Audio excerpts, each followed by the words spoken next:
Look at that. Everything is in bloom. Some of the roses around this area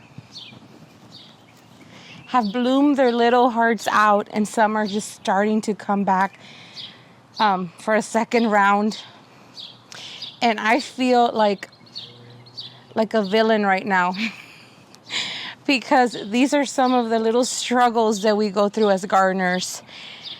What I'm talking about is today is it's a really great day, very happy day, because we're going to plant in our boxwoods around this area. But at the same time, it hurts my heart to have to rip out these 3 beautiful roses at this moment when they're doing amazing.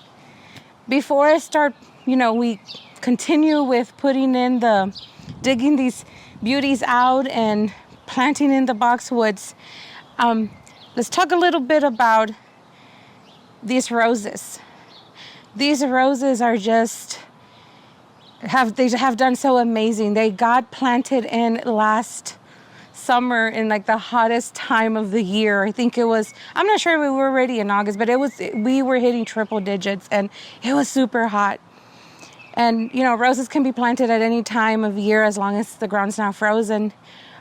We did get to see a little bit of flowering, but they didn't give a big show because they were still establishing their roots, and now they're here where they're established. And it hurts my heart so much right now that we're going to have to do that. But sometimes you got to do stuff. You got to do things because it's going to benefit somehow the garden. And I will talk to you about how it's going to benefit the garden in a little bit after this. Let's just, I'm thinking around, it's like ripping the Band-Aid off. Let's just go ahead and do it. There's a reason why we're doing this. Let's get going.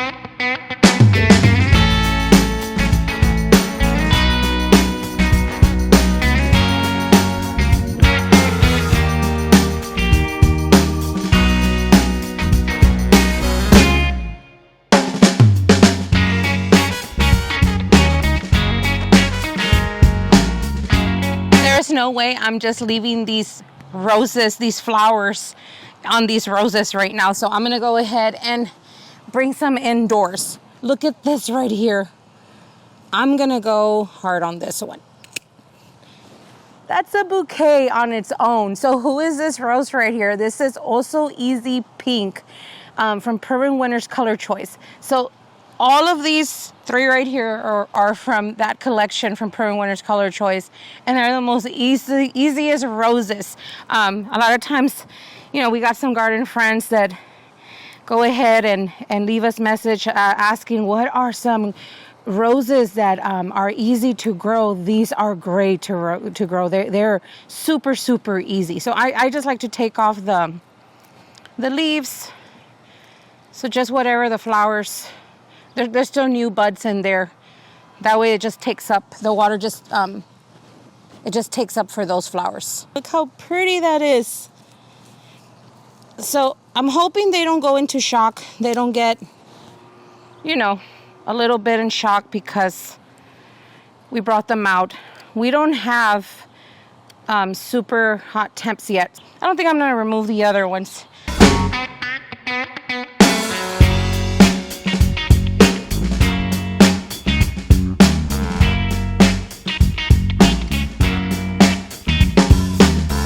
Okay, so we got the roses and the lantana out, and all these plants took really, really well.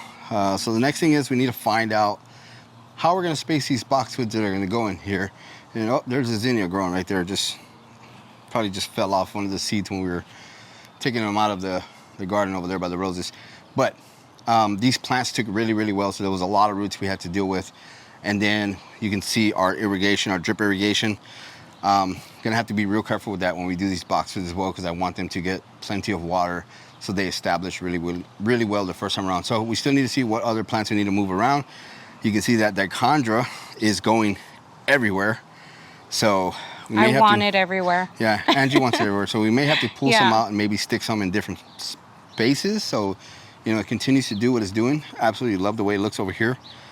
So, yeah, that's what we got to do next is find out how we're going to space these boxwoods in here.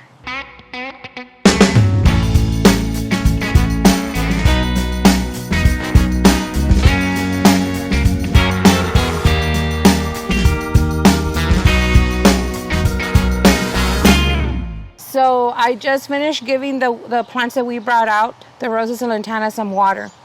Lantana is such a drama queen, right? Oh, yeah. It started to show, like, get all sad. So that's done.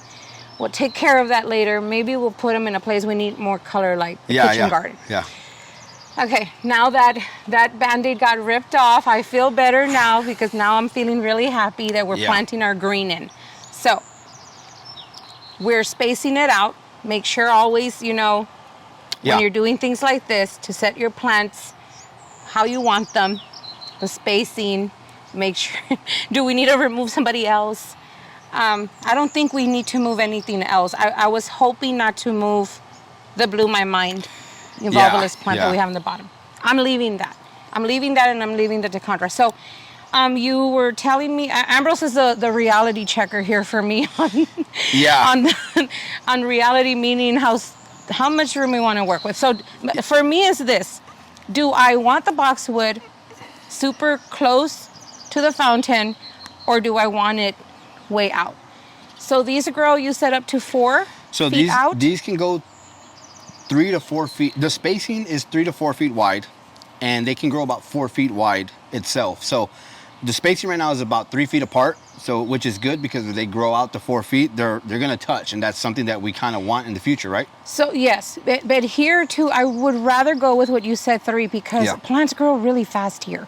Our climate is just, it's perfect for plants. They just grow really quick. So I have a feeling they're going to fill in. I think they will, quick. Okay. So I was worried about the spacing between the salvia here. Yeah.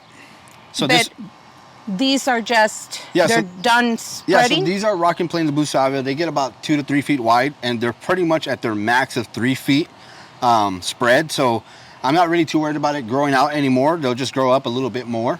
But it's a beautiful color, and these are going to be planted a little bit lower, so they'll have some room to kind of shape out a little bit. And we'll be keeping them a little tidy, the boxwoods, and lower.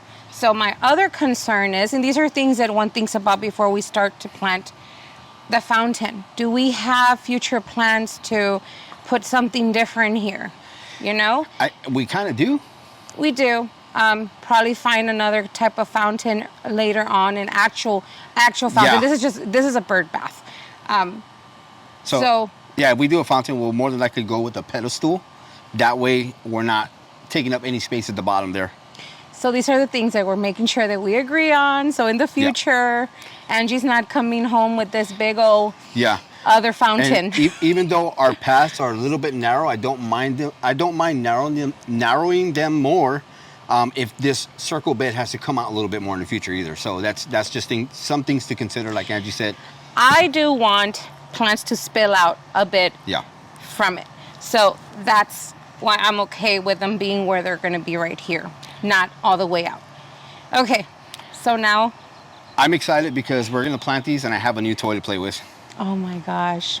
Okay, so this is my new toy that I'm excited to use here, and there's a reason why I'm excited. So this is an earthquake auger power head, and I have a planting bit on there, and I'm excited to show you this because, set this down real quick.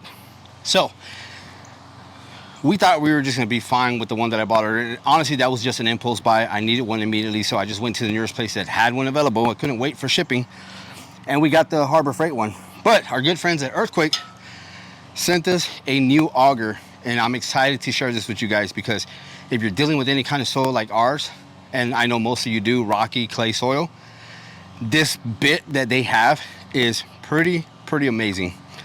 This is called a rapid fire planting bit. It's made to plant your plants quick and easy. So you have a fishtail right here at the bottom that helps this stay steady. You have some excavators on the bottom here. This flat side helps push the dirt all the way up. This excavator part helps break up rock, not really break it up, but helps get that rock loose and bring it up as well. And it's a quick connect, so I can switch these out pretty easy. They come in a 1 gallon, 3 gallon, and a 5 gallon. So these Sprinter Boxwoods are 2 gallon containers, so this 3 gallon planting bit is gonna do just great. So this is my first time actually testing it out, so I'm excited. I also have a torque reduction system on here that's gonna help prevent me from muscling it or possibly injuring myself. So I'm excited to try these things out. Okay, so I'm first gonna try this without the torque reduction system because I wanna see how well it handles without it. So this is the first time I'm actually using this guy.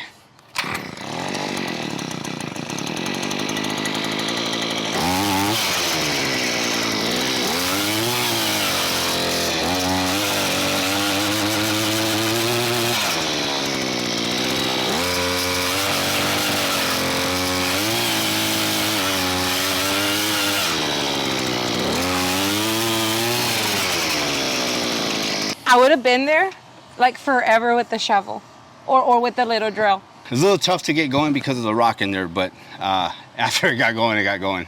Okay, so next I'm gonna use the torque reduction system, which is pretty cool because it actually doubles as another use, and that's a small little caddy, you know, to get it to where I need to go.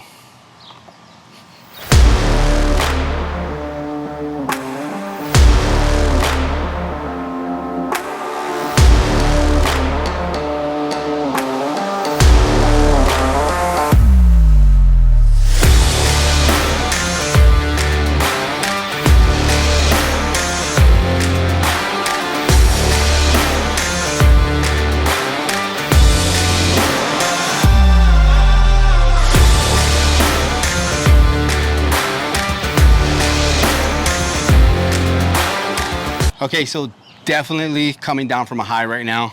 This thing is amazing. Absolutely love it. It made short work of this. I was able to go through all these 6 holes like that, and I love it. I know it might seem like overkill, but again, we're using the little drill auger to do some of our other plants, and you know that works for small annuals and stuff like that. But when it came to planting bigger things, 1 gallon, 2 gallons, even our roses, I mean, it just made it that much harder with that little auger. So I went and bought the other one from Harbor Freight, and it did okay, but it came with the small auger head. This one, these rapid fire planting bits, man, if you can get them, definitely get one if you have a lot of things to do, because it cut through this like butter. It went fast. It went faster than I thought it was going to be. Now, you know we've dealt with the rocks here in our location here in Texas. I mean, we got all these rocks here came out from the garden. We're actually using this for the ring here. So that tells you how bad the rock is here. But this thing, I mean, as soon as I felt it hit a rock, it slowed a bit, but I'm not sure if that was just the system telling me, hey, I'm gonna pull this sucker out, because it just like, it ripped it and pulled it right out. And you can see those rocks just popping out, and it cleared the hose pretty good. We do have to shovel a little bit, which is not a really big concern because the hole's wide enough, it's deep enough, and it's perfect. Absolutely love it. Earthquake, thanks for sending it out to us. Now let's get back to the planting. Pop, pop, pop, pop, pop, pop, julep. Pop, pop, pop, pop, pop, pop, julep. Pop, pop, pop, pop, pop, pop, julep. Pop, pop, pop, pop, pop, pop, woo!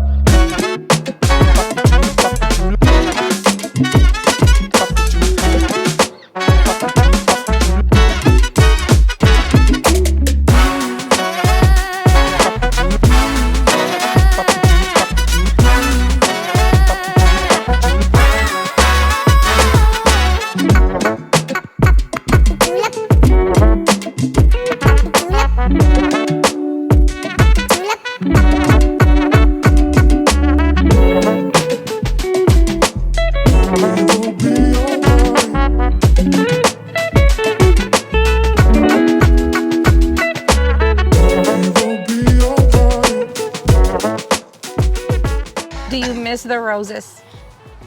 Yes and no. No. I don't miss the roses. I don't.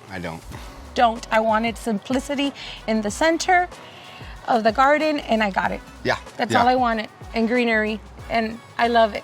The whole other area of the garden is full of roses and color, and that's fine. I'd rather have my fun the party on the outside, and inside we'll keep it a little toned down. Yeah, I'm excited to have these boxwoods in here. I mean, I think they look great already. It gives a simplicity, like Angie said, to the center garden here. I think you want to fill in with some more Decandra or something else? More Decandra, silver falls. Yeah. We're definitely, I'm probably gonna maybe add 1 or 2. Yeah. It doesn't need a lot. It spreads like crazy.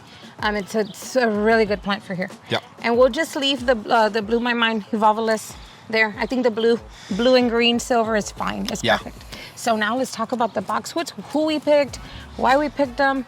So these boxwoods are Sprinter boxwoods. They are a Buxus microphylla, which should do great in our zone here. Tolerates the heat from here in Texas. So it does get very, very hot here. We talked about what would happen if they start to show some signs of burn or heat tolerance. We may build a pergola here. We're not sure yet. But for now, I think we're going to see what they do for the next couple weeks. I mean, we've had them in a sunny area, and they absolutely look great right now. Yeah, I think the worry is when we start hitting summer, of course, the sun gets a lot much more hotter. So that's going to be where we will keep our eyes open. Yep. We'll be prepared. We have big umbrellas ready for just in case we start seeing that. And if that's the case, we'll just go ahead and build a pergola and grow some roses. I don't know, have fun with it. But I don't know if that's going to be the case. I'm going to cross my fingers and hope that I don't jinx us here. But we actually have a boxwood in the front, and it looks a lot like this variety. I think it is this variety. Yeah, and it's doubled in size since we got here. It's in the west area, so that gets... It gets a late afternoon hot sun. Really hot sun right by the brick wall. So, yeah, I want to... There's no burn. I want to say these are going to do great. I mean, we've planted these before. We've done containers. We've done them in the ground. In Virginia, when we pulled everything out, we actually replaced the old boxwoods that were there with sprinters, and they started to show some signs of life. Yeah, they grew quick. You know. Of course, we weren't in a hot zone like this, but I feel good about it because in other areas of here, we see that there's boxwood everywhere. Yep. So, and we've, other people tell us that they do well too. So we'll see, right? We'll see. So when is the best time to plant sprinter or just boxwood, especially here in Texas because it is warmer here, right? Spring and fall. So we tried our best for it not to get away from us because the temperatures are starting to. You can feel it already heating up, but we still have cool temperatures. Yeah.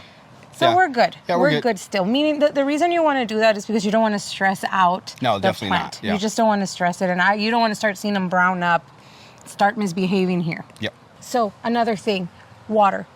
You have to give them a good amount of water until they get established about a month. For a month, you have to be sure that they're moist. That's the reason too why we added. We actually added some compost, some land and seed compost, and then the biotone, of course. The land and seed compost is going to improve the soil, which it's already pretty much improved because we did some planting in here before, and a lot of those rocks are already gone. So hopefully they'll do well. That compost is just going to benefit it a little bit more than what it needs, and then the biotone, of course, is going to help those roots really take off and do its thing.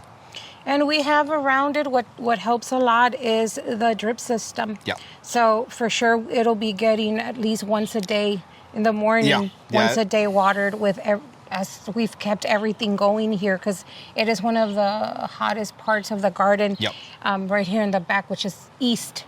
So it's not that bad. So I think I'm excited. I'm excited too. It'll do good. I think that's it. If you have any questions on the care for it, the flopping of it. That's what I wanted to talk about.